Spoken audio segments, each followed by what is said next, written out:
And now we will be moving on to the fourth and last plenary session. This session's topic will be Revitalizing Local Genius and Tradition for Sustainability. The keynote will be delivered by Dr. Adhi Nugraha, Head of Research Center for Cultural and Environmental Products at Institute of Technology Bandung, Indonesia. The moderator for this session will be Dr. Alice Dalla Bona. Please allow me to read a brief introduction on Dr. Dalla Bona before I hand over the screen to Dr. Dalla Bona. Dr. Alice Dalla Bona is a lecturer in fashion marketing at the University of Leeds within the School of Design.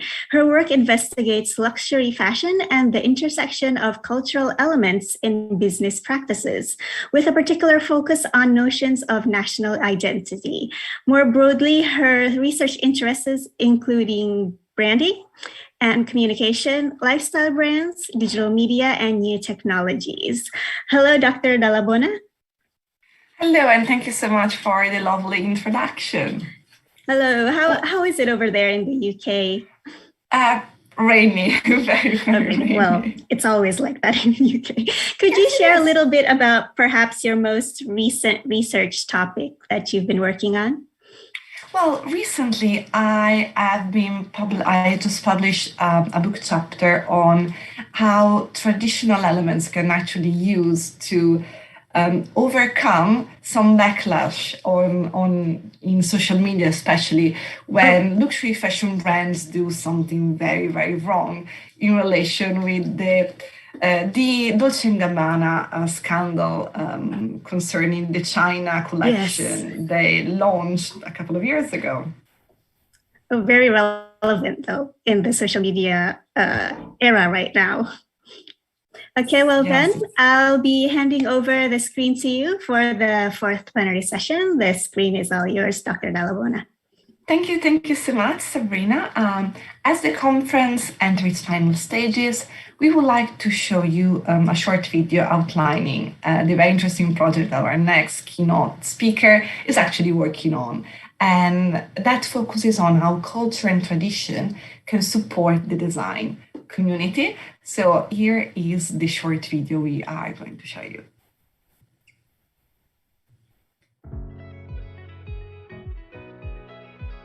Greetings from Bandung.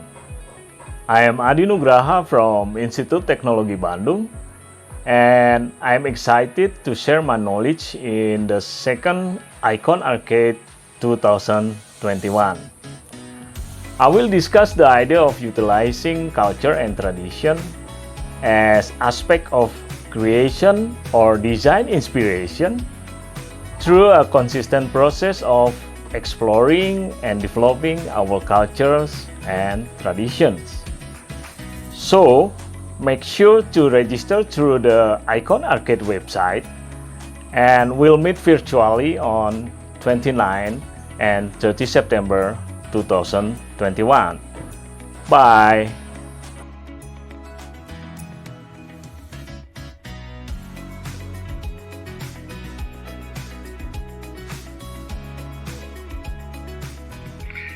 Lovely, and I'm really honored to introduce the last keynote speaker of this conference, Dr. Adhi Nugraha.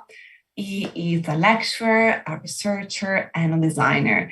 He was actually trained as a product designer at the Bandung Institute of Technology in Indonesia, that's the conference, and there he is now the head of research for the Center for Cultural and Environmental Products. His design practice actually brought him all around the world, in Europe, in Germany, and Finland, where he also pursued further education, firstly achieving a master and then a PhD. Dr. Nugraha has been actively involved in researching and developing projects for the creative industry in Indonesia. He works also as an independent designer in his own design studio and workshop in Bandung. His interests concern craft, design, community development, creative economy, sustainability, and sociocultural aspect in design, with a particular interest in culture and tradition. In his career, both in academia and as a designer, he has achieved a lot. He has published a number of high-quality research outputs most recently publishing his work in the book Transforming Tradition in Indonesia. With the book chapter Transforming Tradition in Indonesia, in the book published by Bloomsbury, Design Roots, Culturally Significant Designs, Products, Practices. And he's very active. He's a chairman on the advisory board for the Indonesian Association of Industrial Designs. And moreover, he was awarded numerous national and international awards for his design. For example, the Seal of Excellence for Handcraft from UNESCO Southeast Asia program for his Rhino jewelry box. So there's a lot to say about Dr. Adhi Nugraha, but without further ado, I will leave you to him. But first, just a little reminder that if you have any question on the presentation, please do use the Q&A chat box so that we can read the questions and ask them to Dr. Nugraha later after the presentation. Thank you so very much. And Dr. Nugraha, it's all yours. So thank you, Alice, for introducing me and for company during my presentation. Yeah. So, well, it's better than I start my presentation now. Good afternoon, from everybody. Bandung. Okay, yeah. Good afternoon, everybody. So I start now to share my presentation.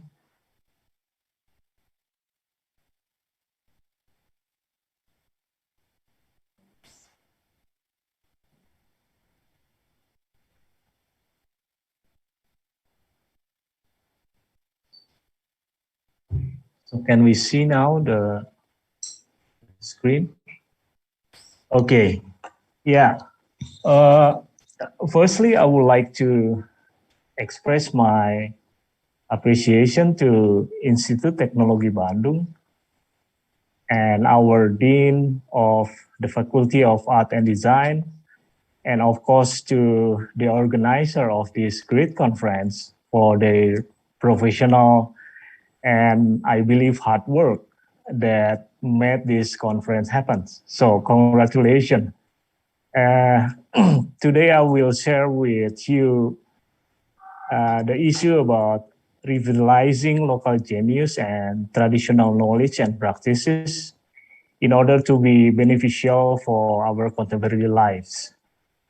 The focus of my discussion is on tradition, innovation, sustainability in art, craft, and design contexts. So I'm especially curious to find out how to give tradition a new life, or how can we maintain tradition, which is full of local wisdom and valuable knowledge and practices for achieving sustainable development. So let me start now with exploring first the tradition. So what is actually local genius? Local genius as well as indigenous knowledge and tradition are shaped and created, of course, by culture. As applies to culture, local genius can be characterized into two main groups. First, the one that manifests as material objects, and the other one that appear as immaterial or intangible things. Local genius, like tradition, refers to any established knowledge, method, practice, belief, custom, habit, or story handed down or transmitted from one generation to another, especially through oral communication or by practices. Comparably, indigenous knowledge is the knowledge acquired by the indigenous local community through the accumulation of over generation of living in particular environment, which cover all form of knowledge from technology, know-how skill, practices, and beliefs.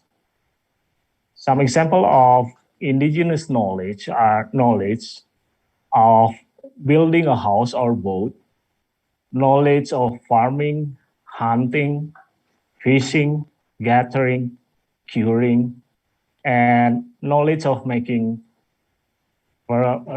different kind of functional object and utensil, all of which use practical local material techniques based on traditional culture.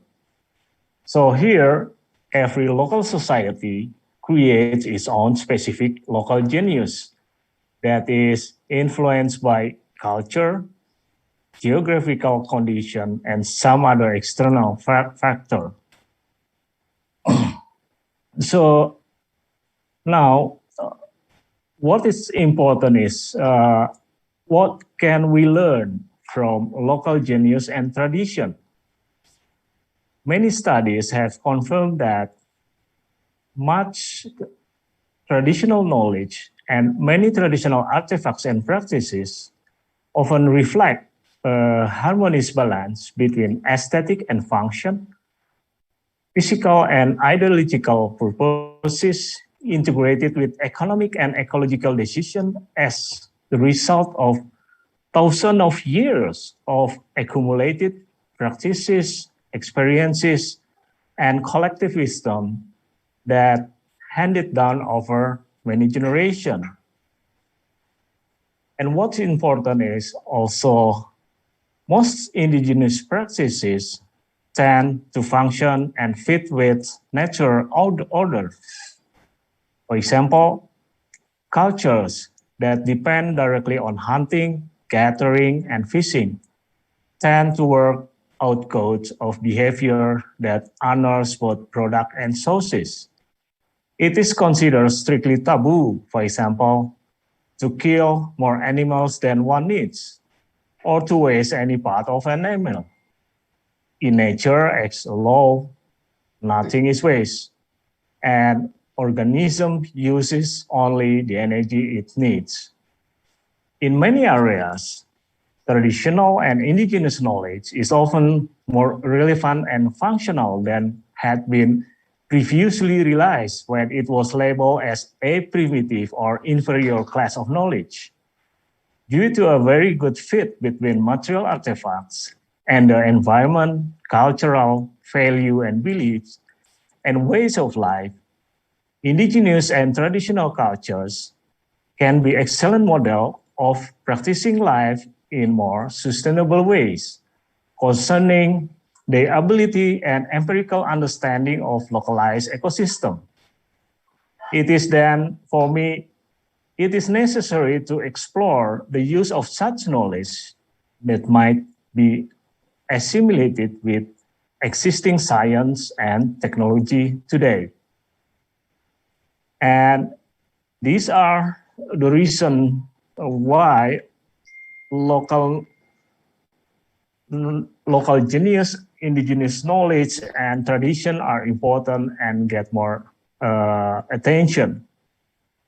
According to National Geographic, about every week, another language disappears from everyday use, that taking millennia of human knowledge and history with it. Every year, many folk theater die out. Some particular traditional technique of weaving, jewelry making, boat building, and basket making have vanished. And many traditional children games and toys have disappeared from everyday life. So that is why traditional knowledge becomes an important issue. First, most traditional knowledge and practices are embodied in individual as tacit knowledge. If these knowledgeable people fail to pass on their tacit knowledge, then that knowledge will disappear as soon as the person whether the artist or the craftsman who does the work dies. To rediscover the lost knowledge will be hard, expensive, and time-consuming. Unfortunately, the loss of traditional technical skills often takes the related tools to the grave too. Secondly, traditional has become a tool for many nations to create identity as a counterculture against the dominant culture, which is globalization. So giving tradition a new life has become national aim. We see everywhere in local society today, there is a strong need to state one identity. So now let me talk about our global world today. So this picture represents what I'm thinking about local genius compared to our globalization era. So global era or globalization, as we're experiencing today, can be regarded as the beginning of our human civilization that is marked by the rapid development of science, technology, and the mobility of people around the world.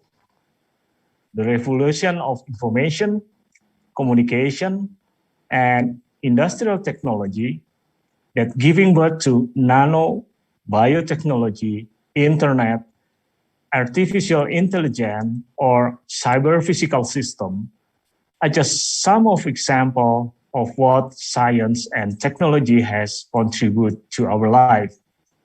Today, people are being directed to adopt the Industry 4.0 into their daily life in order to suit with new change in work, human relationship, and managerial things, mostly in digital forms. This global era is also marked by the very fast mobility of people. It happens not only between cities, but across nations and cultures as well. The increasing number of this cultural interaction has been creating more free, rapid, borderless cultural exchange around the world. Consequently, the situation has changed our conception about culture.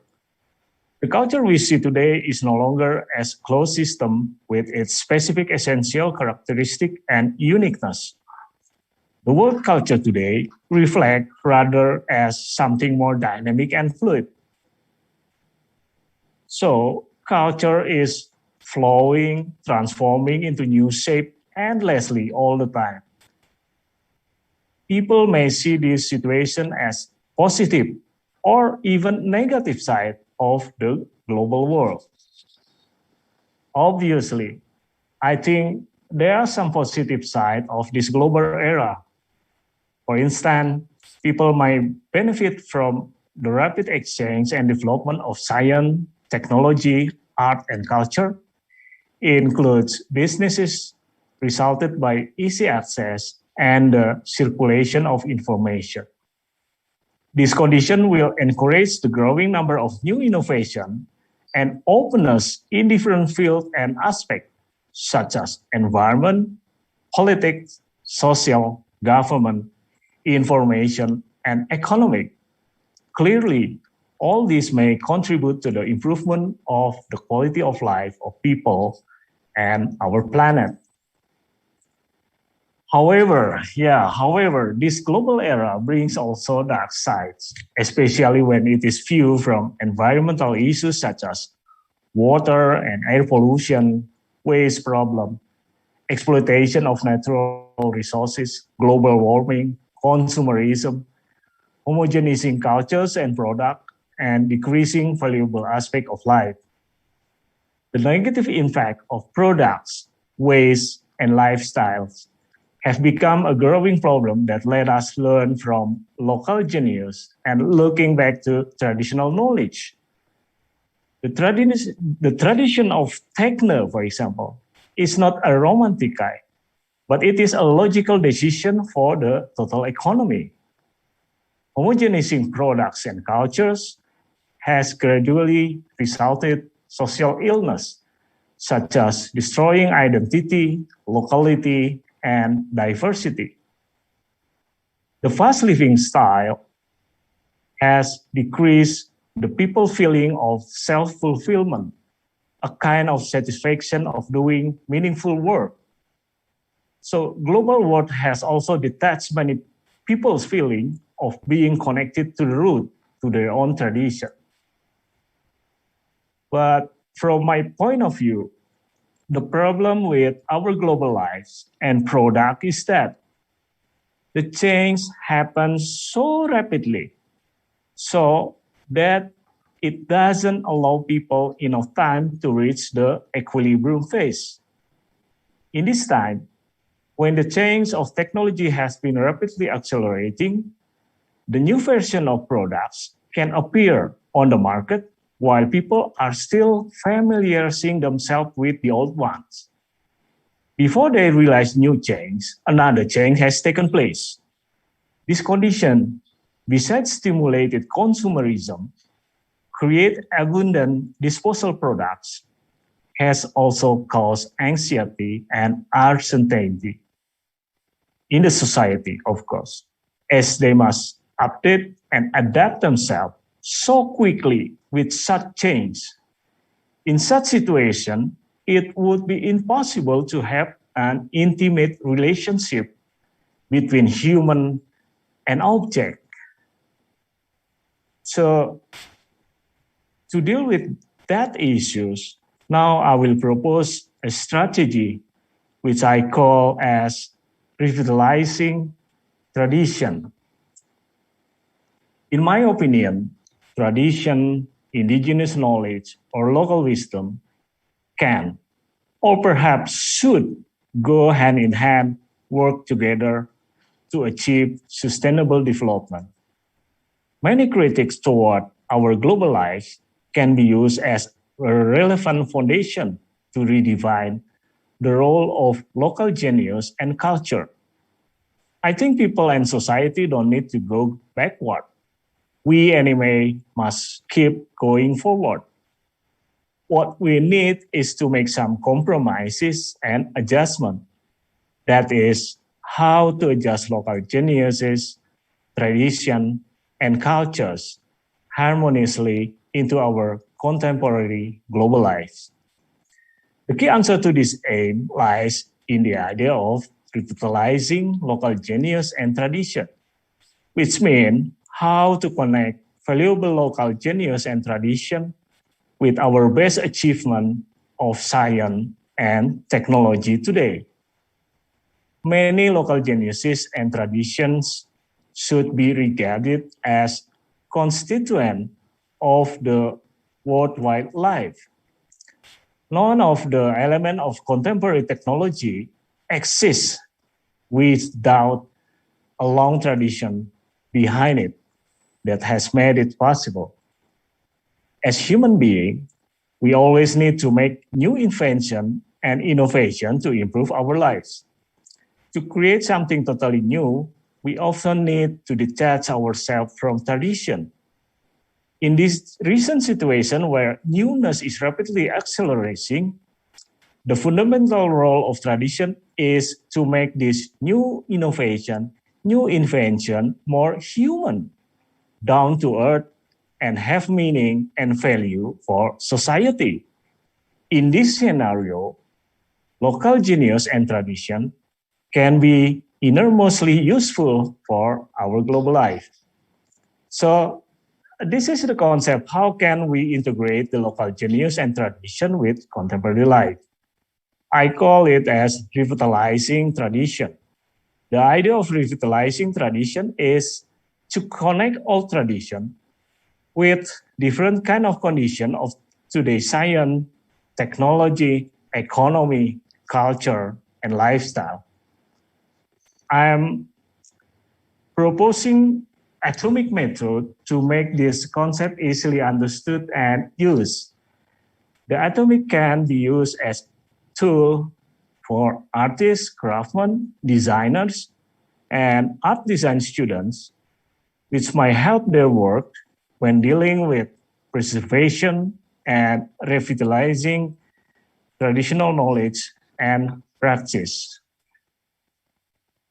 Atomic, in fact, is an abbreviation of artifact, technique, utility, material, icon, concept, and shape, all of which reflect the 6 fundamental elements of an artifact. At micro level, the atomic method is a tool for seeking possibilities of making new objects inspired by tradition, by rearranging and integrating the 6 elements of tradition and modernity. Here, the term tradition represents local genius and indigenous knowledge and practices, and modernity represents the contemporary condition of our global era today. At macro level, one aims to find a harmonious balance between different aspects: cultural, social, ecological, economical, survival, or self-expression in the creation of new objects. The macro level suggests that every creation of an object might vary in emphasis and motivation. So in atomic method, by mixing the 6 elements of tradition and 6 elements of modernity, combined with the 6 aspects of motivation, certainly this approach will result in rich diversity of new objects. So the process of revitalizing tradition, which means integrating tradition and modernity, can be illustrated by the metaphors of the work of molecule. Both tradition and modernity act as molecules consisting of 6 atoms that represent the 6 fundamental components. When the molecules of tradition and modernity are integrated, they will achieve a new molecule with a new atomic structure. This new molecule reflects the new object, which can be art, craft, design, or something intangible. So the next slide will give some example how this atomic method works. First, the result of the project named coconization is an example of this process. The project was one of my research projects in 2007, which aimed to redesign traditional utensils made of coconut shell. In Indonesia, many of utensils made of coconut shell have disappeared from daily use, replaced by new products usually made of plastic. The project results show the new development of utensils based on a combination of the traditional material and form with new material, laminated wood, new technical solution to join the wood to the coconut ball, and new function. Coconut project that takes ecological issues as its main motivation has given traditional material, the coconut shell, a new life. This revitalizing traditional bamboo houses is another example. In general, many traditional architecture or houses are categorized as vernacular design. In vernacular designs, we often find valuable local genius and wisdom. Vernacular design are often successful both in practical and visual ways, and are even considered as superior. In principle, being close connection to local culture, place, and resources make vernacular design almost by definition is sustainable. Borrowing Victor Papanik's expression about vernacular architecture, for example, they usually self-built with a high awareness of craftsmanship and quality. Moreover, they are mostly made of local materials, use local sources, and fit ecologically with the local climate, flora, fauna, and ways of life. From Papanic point of view, all combination aspects of excellent ecological suitability, human scale, craftsmanship, and commitment to quality makes vernacular architecture the true elegance of artifacts.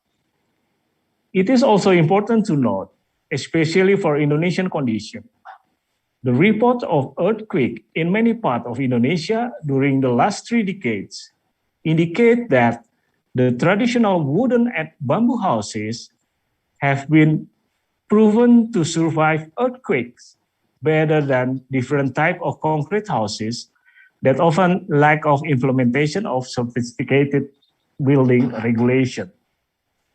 Especially bamboo as building material can reach high score in all sustainability aspects under sustained conditions. These pictures are examples of modern bamboo buildings that the design are inspired by traditional houses. They combine the traditional material, technical principle and method with new material and techniques in order to fit with contemporary needs and lifestyle. The main motivation of this project is ecological and cultural. So another local genius that I think Indonesian people have already for a long time in history. Recycle everything is already rooted in our culture.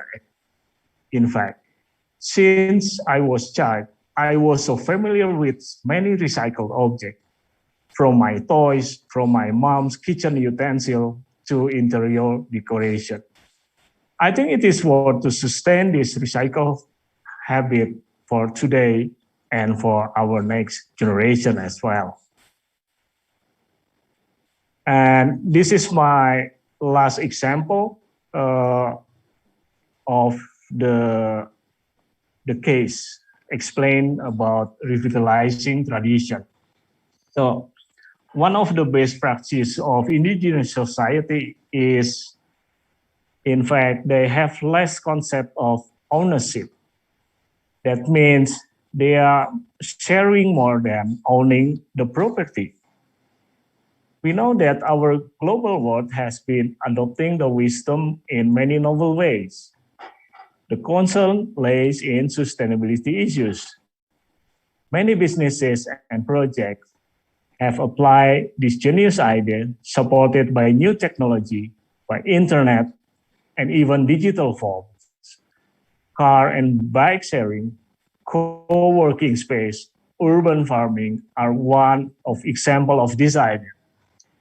This is one example of project of our research center that facilitates farmers and bamboo craft person with tools for processing the cow dung into a biogas that function as an oven to dry the bamboo parts. The facility is owned by community, not by personnel. So they do share the facility for doing their work. Now I'm going to the end of my presentation. It is my reflection of the material that I have presented previously. I would like to sum up that local genius, indigenous knowledge and practices often have the comparative advantage for sustainable improvement of people's life that fit well with localized ecosystem.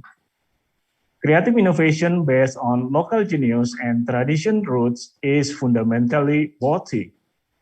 It is the most elegant and natural way, not only for producing objects with environmental and economical goals, but also for stating artistic expression, representing identities and cultures, and sustaining society. The existence of various new objects and products inspired by local genius and tradition is intended to enrich diversity. This might alter uniformity and the global sameness of mass industrial product. The role of actors from different fields who work on revitalizing local genius and tradition is vital. They contribute to keep many traditions alive, make them available for our contemporary life as well as for the future. Through their work, they demonstrate alternative way towards sustainable development. And the second one, the atomic method I have proposed is a tool to keep the tradition updated, as long as some elements of tradition, or at least one of them, are continuously transformed in the creation of new objects. A part of our tradition will be kept alive and sustainable.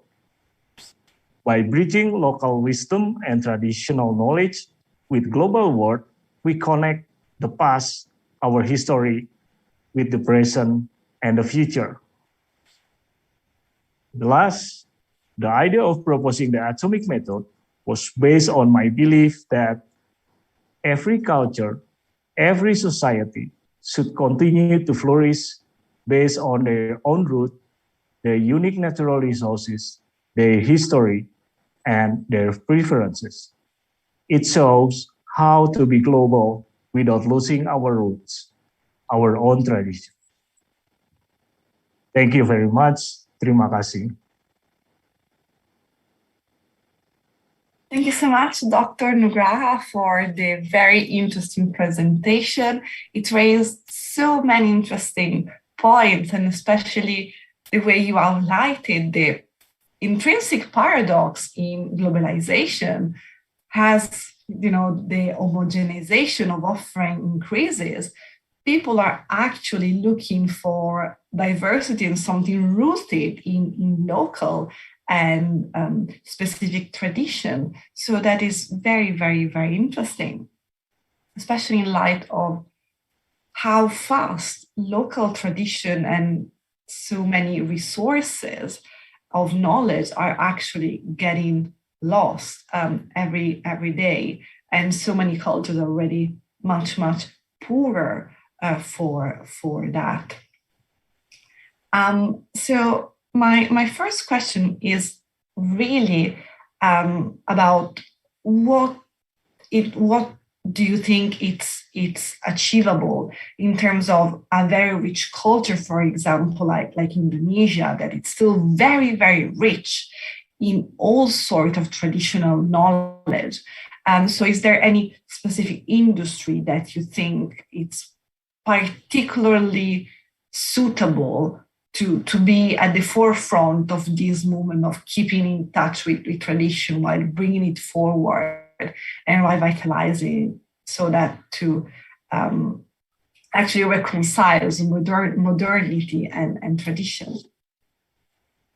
Yeah, thank you, Alice, for the interesting question. I think first, what can we connect from indigenous knowledge and our reach of sources is how we utilizing our traditional material, because Indonesia has abundant different kind of natural material, which is, I think, not yet really utilizing in a modern way.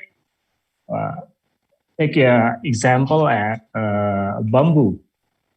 Bamboo is very, ordinary material for Indonesian people. Yeah, but since I was child until now I'm 50 years old, yeah, there is not so much development toward this material. Researches or even how we can use bamboo in more novel ways. Yeah, and this is important because we have so much bamboo everywhere you find bamboo. Yeah. But not so many people interested in having, for example, bamboo houses for them.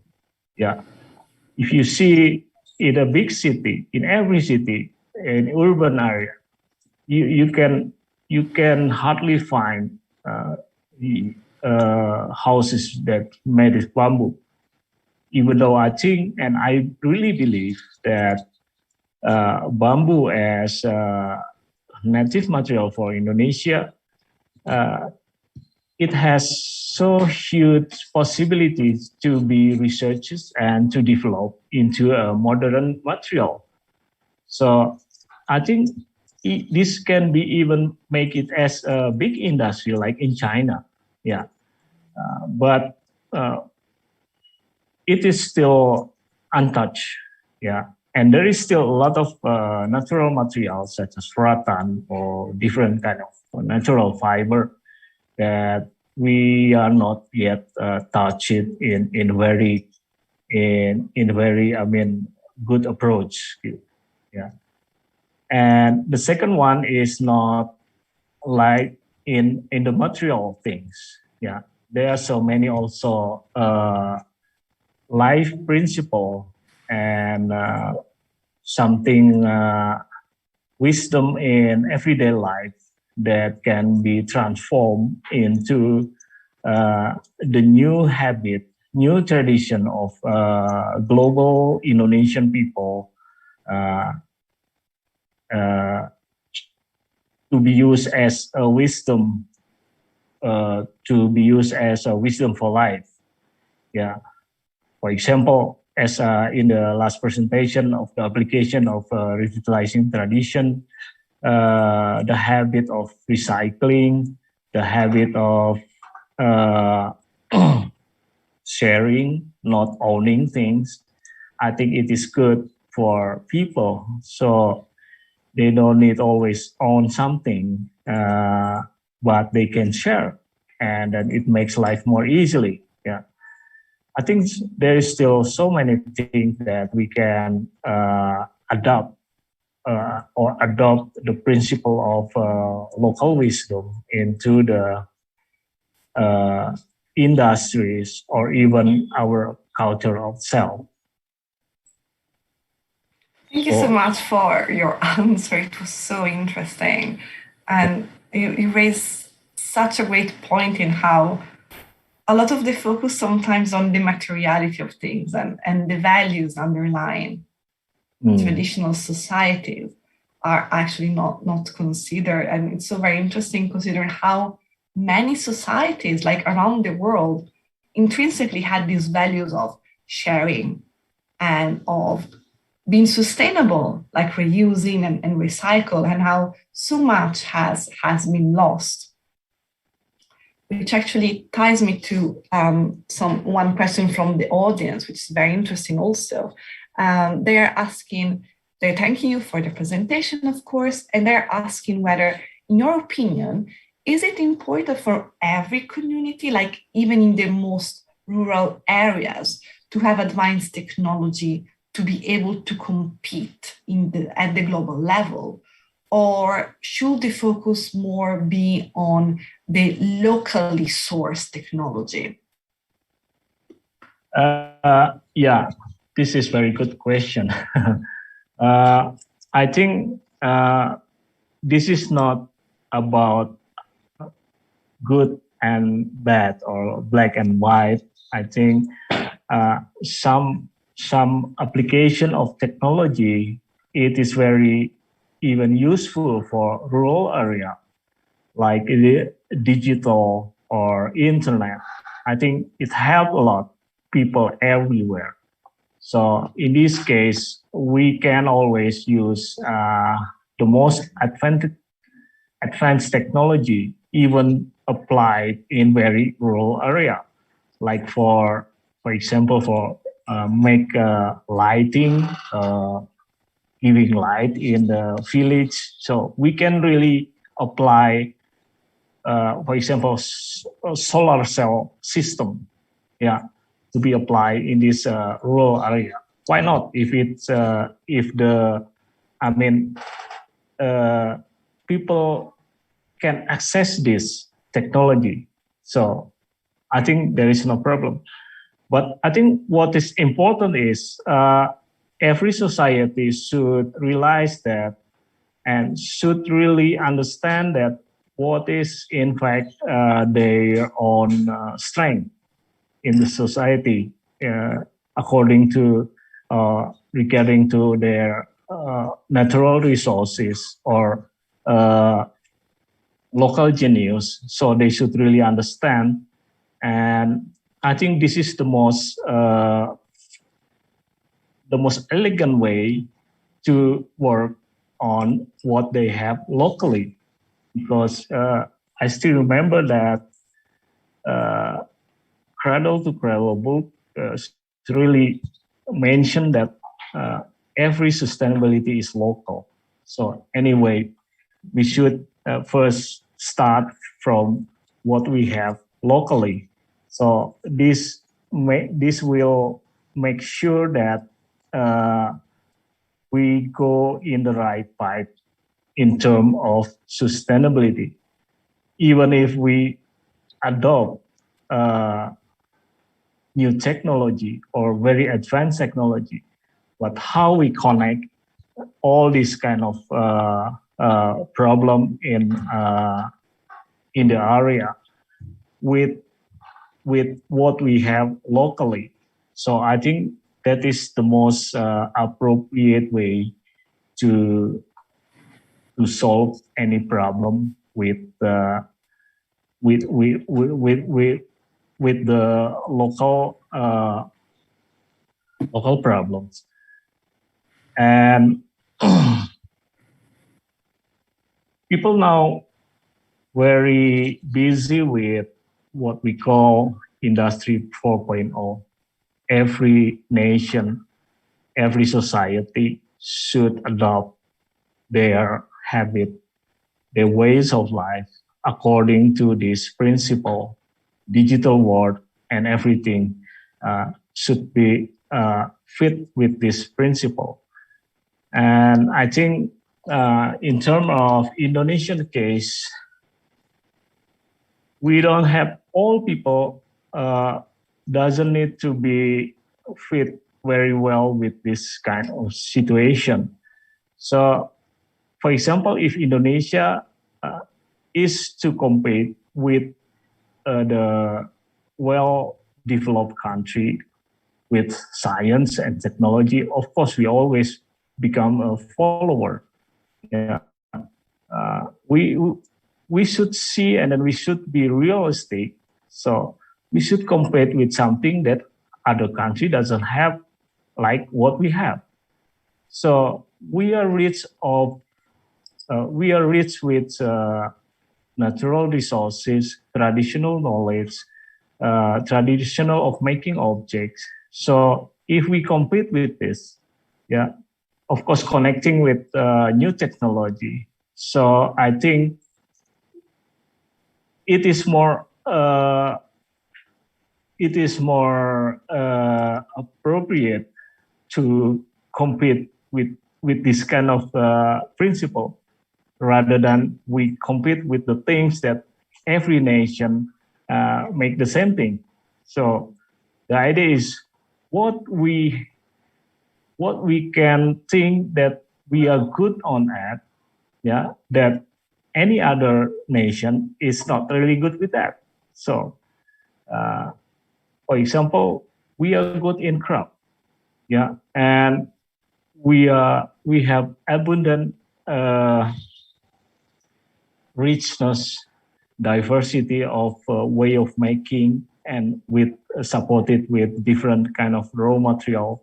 So we can compete with this, yeah, with European or even with China, yeah, not compete with the technology, because if we compete with science and technology, we can always be not in the number one.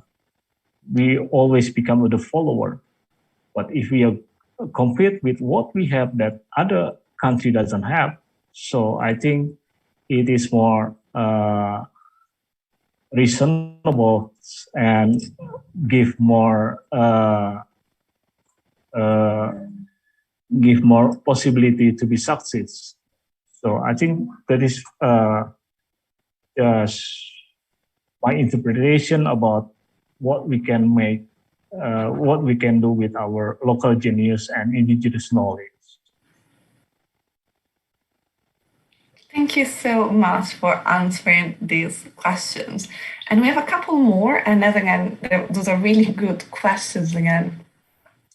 An attendee is asking whether they're noting how indigenous knowledge existed even before Indonesia as a country was established, and it has been a lifestyle for centuries.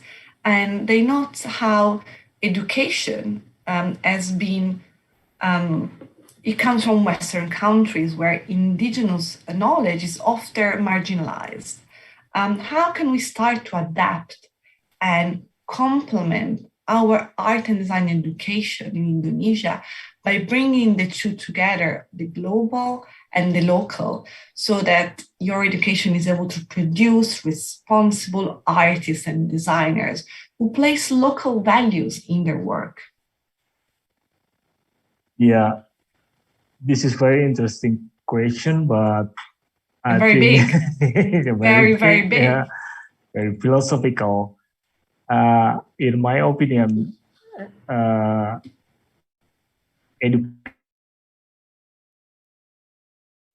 is a big role in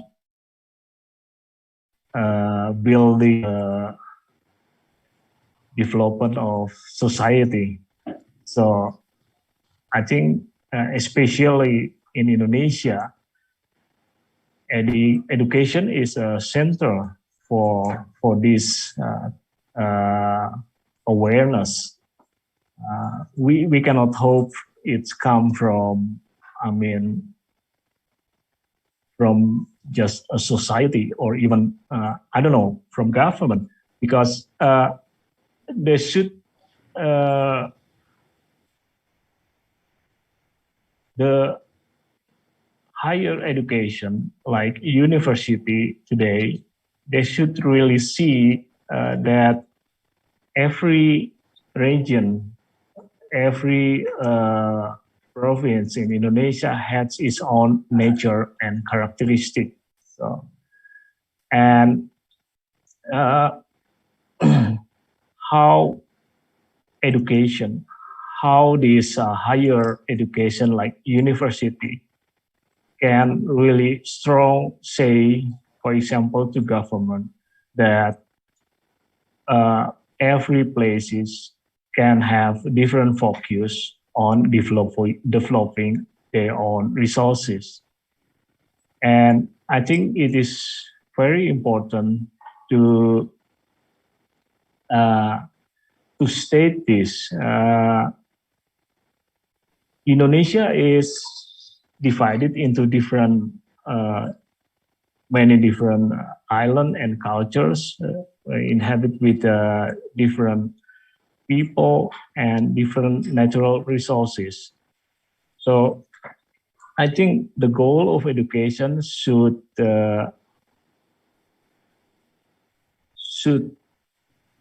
create different target according to the local.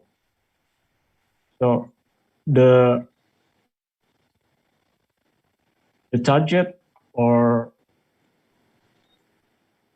achievement education in Java Island, for example, it should be different compared to, for example, in Indonesian, in Eastern Indonesia, because we have different culture, we have different natural resources, and I really believe the local genius of the people also very different.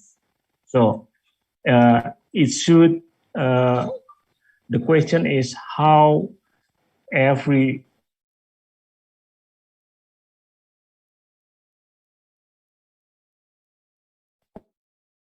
part of can develop a strategy and goals, according to what they have concerning the culture, the natural resources, and the condition of geographical. So I think it is very important we respect diversity. So this is the start point to do the the action of developing every part of Indonesia, and the result will be the diversity of each region with its very big potentiality that can be used and make everybody or every society in that place happy, because they don't do what they don't like. Yeah. For example, I can give one example. Yeah. About the food, for example, rice is a very common basic food. I think not for all part of Indonesia. It is very basic food actually in Java Island and surrounding, maybe Sumatra or Kalimantan. But if we go more eastern part of Indonesia, people doesn't have culture eating rice, for example, in Papua. So in a way, if we have to develop this region and develop the economic and all aspect of the people life, yeah, it shouldn't be concentrated. And then we couldn't see that all people will eat rice. Yeah, the eastern part of Indonesia, they eat sagu, which is different type of food from rice. And for example, in Kalimantan, in Borneo, yeah, the city is growing quite close to the river, because river used to be a transportation mode in ancient time. So when the development coming, people leave the river. People forget that in the culture, they are really stick to the river as a transportation accommodation. Yeah, I think if we have to develop the transportation system in Borneo, Kalimantan, so we should really see that in tradition, they use river for transportation. So why should we build huge, for example, just ordinary road that makes pollution and everything and traffic jam? So yeah, why don't we develop something that more advanced river transportation for the people? So because the city is growing according to what is the transportation of the river. So that is the point I would like to propose. Every place and every culture, they have their own preference to grow and to develop according to their own culture and geographical condition. Thank you so much. I think we have time for another question. This is, I'm actually summarizing because it's a very long question, but this attendee is noting how in Indonesia they were having a discussion with a community leader in the leather Craftsman Industry, and this person expressed his concern about how local culture and local businesses were closing down and getting abandoned by the day, because the generation and young people are more interested in moving away and pursuing a career in other sectors, like in the government or working for banks. And so what could be done, in your opinion, to sustain young people continuing in this tradition instead of moving away from small areas, which is what has happened in a lot of Western countries. Globalization and industry meant that lots of more rural areas have been completely abandoned. Yeah, it is quite difficult to answer because in reality, it is difficult things that to solve. Yeah, but some have success with solution regarding to the what we call urbanization. This is not a simple problem that can be only solved from one point of view. I mean, from one actor. So I think this is a problem that should be solved together between society, community, government, and even education institution like university join forces together to solve this problem. It is a complex problem. So I think why people or craft people or young people who's doing craft leave their job first because they don't have market for that, or they cannot sell, they cannot market their products. So of course it's very realistic that they cannot just stay and survive, and mostly people just change their profession. Yeah, and especially in this pandemic situation, I think you heard that so many small industries or even big industry are closed according to the difficult situation in economy. Yeah. What I can see is it needs the help from government first. Yeah. To make sure that they can still work by, for example, giving just job, order the products, and government can help them to market the product. So in short term, it helps. Yeah. But next, how they can promote their product, and then they can develop their skill, and especially marketing skill to be more adaptable in this uncertain era. So I'm not sure without contribution of government, so this will help, because this is very complex situation. Yeah. And this needs the whole nation help each other, of course. And now everybody is suggested buy local products to help craftsmen, for example. So this is also a kind of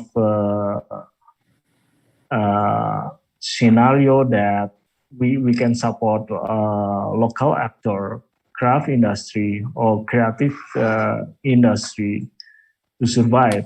So people, ordinary people, that if they still have money to spend, so buy local product, not product which is come from abroad, for example. Yeah. And the other one is, of course, the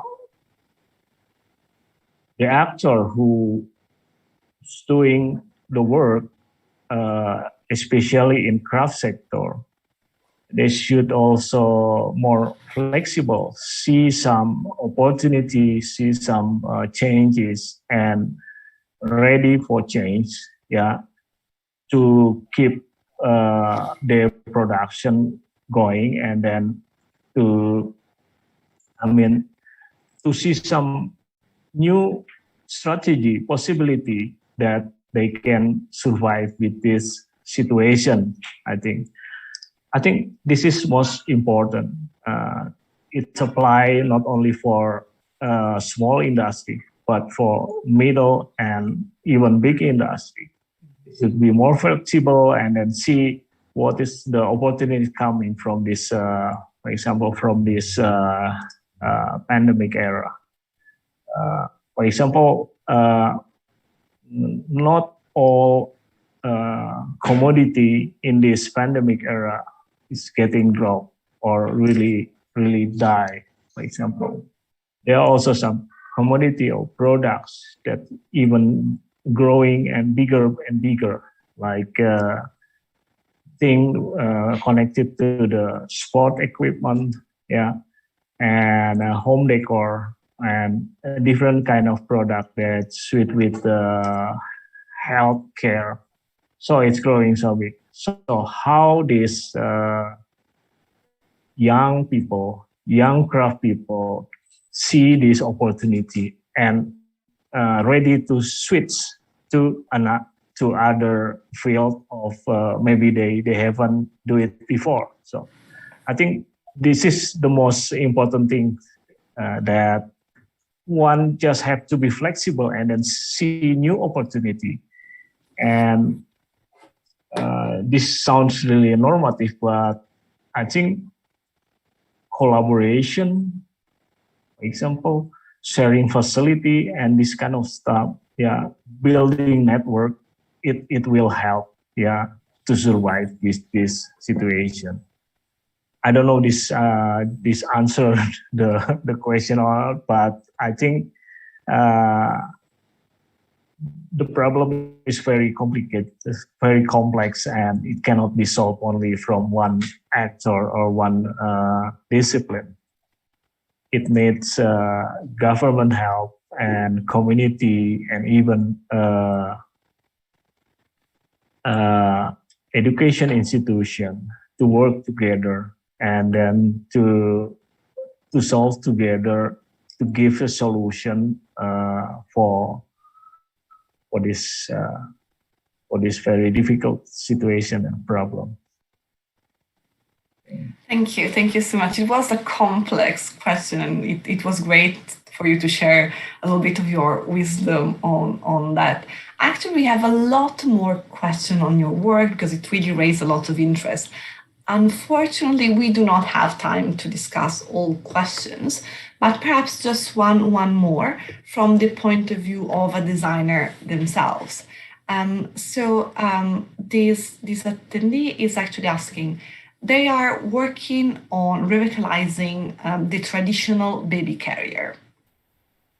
And they are trying their best to preserve tradition, but they wonder whether at the end of the line, if there is a point where the tradition will inevitably become history due to the fast advancement of technology. What do you think? I'm not really understood the question, but I will try. Is it a questioning about the intervention of high technology to the tradition of making craft, for example? So how we deal with this?